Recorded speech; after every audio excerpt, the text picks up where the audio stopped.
Hello everyone, कैसे हैं आप सब। आई होप आप सब बहुत अच्छे होंगे।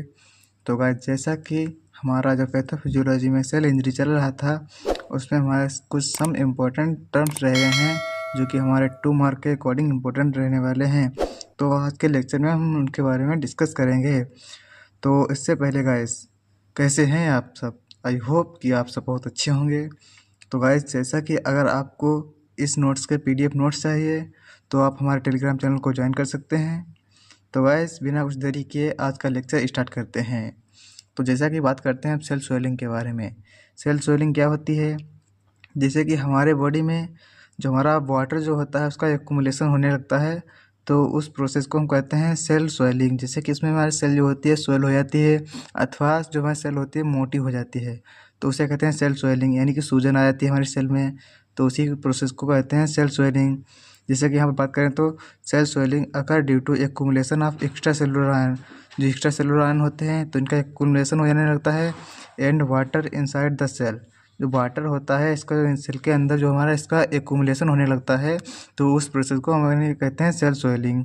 तो यहाँ बात करते हैं cell swelling is generally occur due to disbalance in the function of sodium potassium pump. जो हमारे सेल में सोडियम पोटेशियम पंप होता है, अगर इनका डिसबैलेंस होता है तो हमारा सेल स्वेलिंग होने लगता है।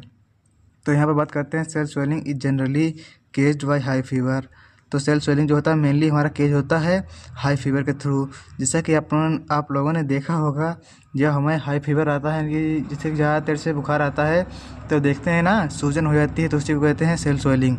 जैसे कि हम आपने देखा होगा कभी ज़्यादा तेज़ बुखार आता है तो हमारे फेस जो फेस में तो सूजन आने लगती है, फेस में यार हमारे बॉडी में सूजन आने लगती है, तो उसी को कहते हैं सेल स्वेलिंग। जब हमारे सेल में स्वेल होंगी तो हमारे बॉडी में चेंजेज आएंगे, तो उसी को कहते हैं सेल स्वेलिंग। जैसे कि बात करें तो general burn due to any chemical and bacterial agents. जैसे कि हमारे कभी आपने देखा हो जल जाते हैं तो जैसे कि देखते हैं जैसे कि एक जैसे बबूला टाइप का बनने लगता है, तो उसी हुई उस प्रोसेस को भी कहते हैं सेल स्वेलिंग। तो उसमें एक्युमुलेशन जो वाटर होता है उसका एक्युमुलेशन हो जाता है, एंड जो उसका जो होता है उसको ऊपर से फूल जाता है, तो उसे कहते हैं सेल स्वेलिंग। तो यहाँ नेक्स्ट बात करते हैं, नेक्स्ट पॉइंट जो हमारा है, generally cell swelling result in the disbalance increase of size and weight of organ. इसमें क्या होता है, जो ऑर्गन जो होता है उसका साइज एंड वेट जो होता है उसका इंक्रीज हो जाता है। Cell swelling is a reversible process. जो सेल स्वेलिंग जो होती है वो रिवर्सिबल प्रोसेस होती है, यानी कि जो इसमें सेल स्वेल होती हैं and then after some time जो होते हैं वो हमारे फिर से नॉर्मल कंडीशन में बैक आ जाती हैं। तो गाइस, यहाँ पर नेक्स्ट बात करते हैं अपना हमारा इंट्रासेलुलर एक्युमुलेशन। तो गाइस, जैसे कि यहाँ पर सारे इंपॉर्टेंट टॉपिक जो है हमारे पर 2 मार्क के अकॉर्डिंग इंपॉर्टेंट रहने वाले हैं आपके सेमेस्टर एग्जाम के लिए। इंट्रासेलुलर एक्युमुलेशन क्या होता है? इसमें क्या होता है, it is simply defined as accumulation of abnormal substance that can temporary अथवा परमानेंटली डैमेज अ सेल। इसमें क्या होता है, जैसे कि एक्युमुलेशन यानी कि इकट्ठा होने लगते हैं जो एबनॉर्मल सब्सटेंस होते हैं जो हमारे बॉडी में इकट्ठा होने लगते हैं, तो उससे क्या होता है हमारा सेल जो है टेम्परेरी अथवा परमानेंटली डैमेज हो जाता है, तो उसी प्रोसेस को कहते हैं इंट्रासेलुलर एक्युमुलेशन। तो it can be occur due to over production, जिसमें जो हमारा ओवर प्रोडक्शन एबनॉर्मल मेटाबॉलिज्म अथवा डिसबैलेंस इन नॉर्मल फिजियोलॉजी। इसमें क्या होने लगता है, जो हमारा मेटाबॉलिज्म जो होता है वो एबनॉर्मल कंडीशन में होने लगता है अथवा डिसबैलेंस होने लगता है नॉर्मल फिजियोलॉजी का। जो हमारी नॉर्मल फिजियोलॉजी है उसका डिसबैलेंस होने लगता है, तो उसके थ्रू हमारा इंट्रासेलुलर एक्युमुलेशन हो जाता है हमारी बॉडी में, तो उसके थ्रू जो हमारी सेल जो है हमारी डैमेज हो जाती हैं अथवा सेल की डेथ हो जाती है। तो हमारा नेक्स्ट टॉपिक आता है कॉल्सिफिकेशन। तो कॉल्सिफिकेशन क्या होता है? जनरली जैसे आप लोग समझने की कोशिश करें, कॉल्सिफिकेशन जो हमारी बॉडी में कैल्शियम का एक्युमुलेशन होने लगता है कैल्शियम आयन का, तो उसी को कहते हैं कैल्सिफिकेशन। तो अब आते हैं कैल्सिफिकेशन कैल्शियम आयन कहाँ होते हैं हमारी बॉडी में? जनरली कि हमारे बोन्स जो होती हैं उन्हीं में कैल्शियम आयन हमारे पाए जाते हैं कैल्शियम। जैसे कि यहाँ आप देखते हैं calcification it is simply defined as accumulation of calcium ion. Calcium ion जो होते हैं इनका एक्युमुलेशन होने लगता है इन बॉडी टिश्यू, हमारे बॉडी के टिश्यू में कैल्शियम आयन का एक्युमुलेशन होने लगता है, तो उसी प्रोसेस को कैल्सिफिकेशन कहते हैं। It commonly occur in damage. इसमें क्या होता है, डैमेज हो जाता है टिश्यू, हमारे इसमें टिश्यू जो होता है डैमेज हो जाता है, अथवा due to abnormal calcium metabolism. जो कैल्शियम का एबनॉर्मल मेटाबॉलिज्म होने लगता है तो उसके थ्रू हमारी सेल जो होती है डैमेज हो जाती है। तो यहाँ पर नेक्स्ट पॉइंट बात करते हैं, normally calcium is deposit only in bone. जो कैल्शियम होता है ओनली डिपॉजिट होता है वह बोन में पाया जाता है। And teeth as a part of physiological mineralization, जो हमारा बोन्स एंड टीथ में हमारा जो कैल्शियम होता है डिपॉजिट होता है। तो हमारे नेक्स्ट पॉइंट की बात करते हैं।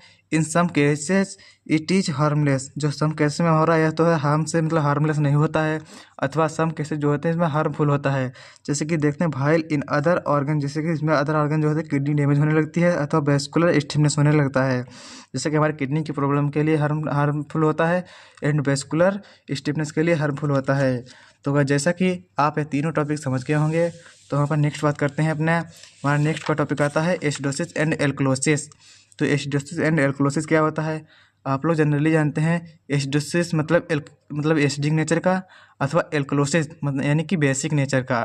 तो यहाँ पर बात करते हैं कुछ ऐसी ड्रग होती हैं जो हमारी एसिडिक नेचर की होती हैं, तो कुछ ड्रग ऐसी होती हैं जो हमारी बेसिक नेचर की होती हैं। तो क्या जैसे कि यहाँ पर आप लोग समझने की कोशिश करिएगा। Most of the body organ function at a certain pH range, मेरा मोस्ट ड्रग होते हैं जो बॉडी के ऑर्गन में फंक्शन करते हैं अपने pH रेंज के अकॉर्डिंग फंक्शन दिखाते हैं। जैसे कि अगर disbalance in the pH range can cause disturbance in function, जैसे कि हमारा अगर pH में डिस्टर्बेंस होगा, pH में जो डिस्टर्बेंस होगा तो हमारे जैसे फंक्शन होते हैं डिसबैलेंस हो जाएंगे। और बात करें आइडियली pH क्या, हमारे ब्लड का आइडियली pH क्या होता है? Ideally pH of blood is 7.4। जो हमारा ब्लड का pH हो आइडियली मतलब बात करें तो हमारा 7.4 होता है। अगर यहाँ पर जो 7.4 से हमारा pH ज़्यादा कम होगा तो हमारी ड्रग जो होगी एसिडोसिस नेचर की होंगी। अगर हमारा जो 7.4 से हमारा ज़्यादा pH होगा तो हमारी जो ड्रग होगी एल्कलोसिस नेचर की होगी। तो जैसा कि आप लोग एसिडोसिस एंड एल्कलोसिस समझ गए होंगे, तो नेक्स्ट टॉपिक पर बात करते हैं enzyme leakage and cell death. Enzyme leakage and cell death क्या होता है? तो इसमें क्या होता है, एंजाइम जो होते हैं सेल से मतलब यानी सेल जो होती है वो रप्चर हो जाती है, तो मतलब सेल जो डैमेज हो जाती है इसकी मेम्ब्रेन, तो उसके थ्रू जो हमारी एंजाइम जो होते हैं सेल से मतलब बाहर निकलने लगते हैं, उसके थ्रू जो हमारी सेल जो होती है डैमेज हो जाती है अथवा सेल की डेथ हो जाती है। जैसे कि यहाँ बात करने की कोशिश करें, जैसे कि enzyme leakage occur due to cell membrane damage. इसमें क्या होता है, सेल मेम्ब्रेन डैमेज हो जाती है during cell injury. Cell injury के दौरान जो सेल मेम्ब्रेन होती है इसमें डैमेज हो जाती है, उसके थ्रू हमारे एंजाइम होते हैं सेल से लीक होने लगते हैं यानी कि बाहर जाने लगते हैं। तो सेल मेम्ब्रेन रप्चर यानी कि सेल मेम्ब्रेन जो होती है रप्चर हो जाती है। रप्चर कहने का मतलब पंचर हो जाती है, जैसे कि मतलब पंचर हो जाती है तो उसके केज हो जाता है intracellular enzyme to into blood stream. जो हमारे इंट्रासेलुलर एंजाइम जो होते हैं जो ब्लड स्ट्रीम में इंटर करने लगते हैं। तो these enzyme act as a diagnostic, जो एंजाइम होते हैं हमारे डायग्नोस्टिक का काम करने लगते हैं, such as myocardial infection and liver damage, जो कि हमारे मायोकार्डियल इन्फेक्शन को कैच करते हैं अथवा लीवर को डैमेज करने में हेल्प करते हैं। यानी कि लीवर को डैमेज करने के लिए मतलब बीमारी को कैच करते हैं, लीवर को डैमेज करने लगते हैं और मायोकार्डियल इन्फेक्शन को कैच कर देते हैं, जो कि हमारी बॉडी के लिए हार्मफुल मतलब बीमारी हैं, हार्मफुल डिजीज़ें हैं। तो नेक्स्ट टॉपिक पर बात करते हैं इलेक्ट्रोलाइट इम्बैलेंस, कि इलेक्ट्रोलाइट इम्बैलेंस क्या होता है। Electrolyte imbalance is a normal concentration of body electrolytes such as sodium potassium and calcium ion. जो हमारे इलेक्ट्रोलाइट्स होते हैं बॉडी में इनका इम्बैलेंस होने लगता है, उसके थ्रू जो हमारी होती है it occur due to dehydration, kidney disease अथवा एक्सेसिव फ्लूइड लॉस।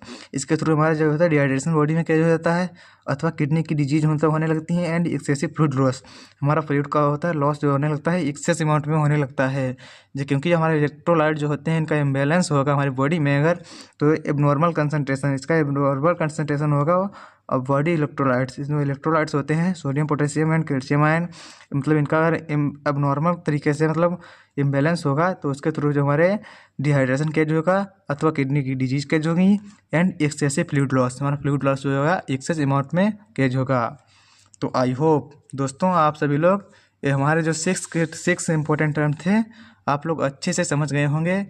तो गाइस जैसे कि अगर आपको वीडियो अच्छा लगा हो तो हमारे वीडियो को लाइक ज़रूर करें और हमारे चैनल को सब्सक्राइब करें। आपको बी फार्मा का कंप्लीट सिलेबस यहाँ पर पढ़ने को मिलेगा। तो गाइस जैसा कि नेक्स्ट लेक्चर में बात करेंगे अपने इन्फ्लामेशन के बारे में कि इन्फ्लामेशन क्या होता है एंड क्या इसके मतलब सिस्टम वगैरह सब पूरा इन्फ्लामेशन कंप्लीट प्रोसेस से डिटेल में आपको समझाने की कोशिश करेंगे। तो गाइस जैसा कि यहाँ पर जो हमारा पहला चैप्टर जो था सेल इंजरी वो तो आपका समाप्त होता है, सेल इंजरी का चैप्टर जो पहला था वो यहाँ पर समाप्त होता है। कि आई होप आप लोग सेल इंजरी जो है अच्छे से समझ गए होंगे। मिलते हैं नेक्स्ट लेक्चर में, तब तक के लिए bye bye, have a next day.